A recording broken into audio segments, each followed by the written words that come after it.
There's confirmation of Leeds beating Tottenham Hotspur, and later on it's the big game at the Etihad as Manchester City host Chelsea, and if they take 3 points they will be crowned Premier League champions and of course take the crown off of Liverpool, who play in the late game there at home to Southampton. But let's just show you the top of the Premier League table. Well, for Leeds United, of course, it was a great display from them, and they are up to 9th in the Premier League table. What a brilliant opening campaign it's been for them back in the top flight. But now all eyes are back on this race for top 4. So Leicester dropped points last night. Tottenham have dropped points today. So now it really is over to West Ham and Liverpool to see if they can mount a serious challenge for top 4. And of course, as I said, all eyes on Manchester City. Later on today, 2 points will give them the Premier League crown for a 5th time in the club's history. Right, well, after the break, we'll analyse all of the action. I think they came back into it a little bit, but we stood strong, and they're a top team with top players, so it's one of them where we had to kind of be concentrated, fully concentrated all the time, and yeah, that goal at the end just kind of settled a few nerves, I think. Well, the goals haven't been flowing, have they? Despite Leeds' attacking style, yeah. You fixed that today. Yeah, I think the last few games, for some reason, we've shored up at the back a little bit, and we're not shipping as many chances, but we barely created any of the last 4 or 5 games, so it's been frustrating for me, but obviously it's nice today that I think we got both the balance right, I think. You got off to a great start with Stuart Dallas' goal. I think crosses coming in from wide angles was causing them problems for both goals. Yeah, our wingers were brilliant, to be fair. They put the ball in the right position, and they were difficult balls to defend, so a goal was coming eventually, and fortunately it came from cross. And one of them is your 15th of the season? Yeah, nice. I didn't really set myself a target at the start of the season. I said double figures would be respectable, and I'd be kind of happy. But since I pushed past 10, I've just been trying to get as many as I can, and it's been frustrating not scoring for a few games, but it was nice to be back on the score sheet. And no harm that Gareth Southgate was up there watching. Little nudge, you never know. You never, still time. I never even know when he's here, to be fair. But yeah, I said it many a time. The England squad, there's so many good players that everyone, whoever gets picked, deserves to be picked. And yeah, it's a tall order to get in there as one of the strikers. Patrick Bamford again today reminded us of just how good he is. He was great today.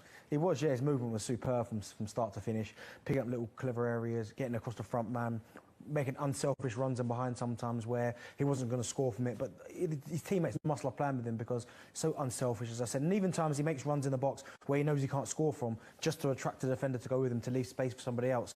I mean, I thought he was superb today. As a striker yourself, how much more do you think he has to give? How much better could he be? Listen, you're always improving to the day you retire. And for him, obviously, the one aspect you probably look at is finishing. I know he's been superb this season, but he's probably missed an awful lot of opportunities as well. So, but in terms of his work rate, his work ethic, I mean, his attitude to the game, I mean, and also as well, you have to say his confidence in himself, because as you said, we spoke about at the start, a lot of people criticised him, said he wasn't good enough to step up. He's done that. He's on the cusp of an England call-up. Obviously, I think Gareth would have been happy with what he saw today. But as he sits there in an interview, you can see how happy he is by smiling.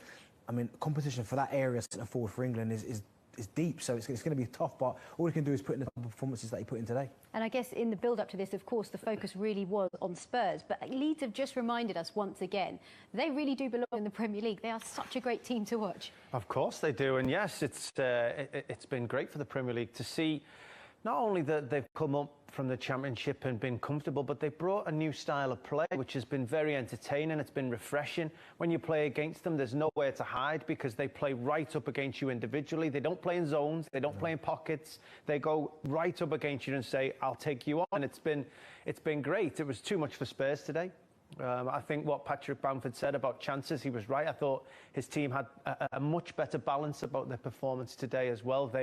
They didn't ship too many opportunities, certainly not clear-cut ones, but I thought they had a number of chances. He said they weren't as strong in the second half. I thought they had the better of the chances in the second half as well, and it finished 3, but I think it was a comfortable 3 in the end. And it was their second top goal scorer, Stuart Dallas, that opened the scoring for them today. Yeah, well, we spoke about this. I mean, there, Tyler Roberts goes down. He probably should cross it from that right side. You could quite see Patrick Bamford's not happy about it, but obviously they recycle it, move it out to the left. And we said about Bamford's movement, getting ahead of Eric Dyer. But Dallas reacts really, really well, and obviously Reguilon would like to do better, but I think he's a little bit unsighted, so he just reacts. Great save from Lloris, but Stuart Dallas doing what all good wide men should do, getting himself into the back stick, into the box, and he gets his rewards by smashing it into the roof of the net. And they had a really strong start, didn't they, Leon? I mean, we could feel them. They were really on it from the beginning. Yeah, they did. I mean, we thought that Spurs would take the game to Leeds, but it was the other way around, and Spurs were off guard there. Aurier, as one fullback, was very weak stopping the cross. The other fullback couldn't see the ball. And Leeds got so many numbers forward and into the penalty area for the first cross off the right-hand side, switched it, still positive with players into the penalty area, got their reward. Yeah, they really did. And then came the goal from Patrick Bamford as well. As we saw, this was his 15th goal of the campaign. How good was this, Darren? It was a great bit of movement again, because as you see, he goes to make the run in behind, and again, unselfish run, trying to work Spurs' back line, but then it's Dallas picking up the pieces, reacting.